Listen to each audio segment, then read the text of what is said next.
see a lot of my former teachers, coaches in here. You guys remember 16, 17, 18-year-old age where he was a handful, and I understand, right? Word follow. You can't beat these people. And thanks to the high school, not just for making this event possible, but also for setting me on a course of lifelong learning and success. We've heard that word before. Dan used that word success a lot, and I echo his words for sure.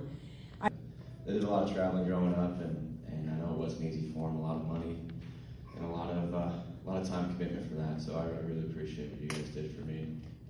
She made it one of her top priorities to make her kids laugh, and she never failed to be successful. Though I may have given her a hard time about talking too long at stores or running into current or past students that she knew everywhere she went, it made it obvious to me that she had an incredible impact on a large group of people. To have Polly introduced to my friend and co-worker and basketball coach Kim Barth, who will one day be enshrined in this Hall of Fame herself.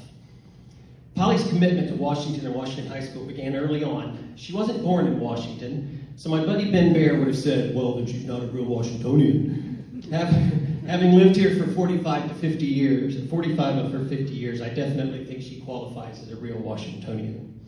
Polly started her Washington school career at St. Pat's, where she excelled at track and volleyball, softball, and pretty much like making life hell for the nuns. Because while Polly had a huge heart, she also possessed an honorary streak that I'm sure was often rewarded with ruler slaps on the wrist and thousands of Hail Marys being recited in church. When you are possessed with the energy and passion that Polly had, that energy and passion sometimes manifests itself in ways that might get you into a little bit of trouble while you're growing up, but can help you grow into a dynamo of an adult who makes everyone around them better. But, Polly Fuller was, if you ever had her as your teacher in a class, you know that she was probably the best teacher in the world. People have already said it, she didn't care about the grades, she cared about the kind of person you were when you got out of that classroom afterwards.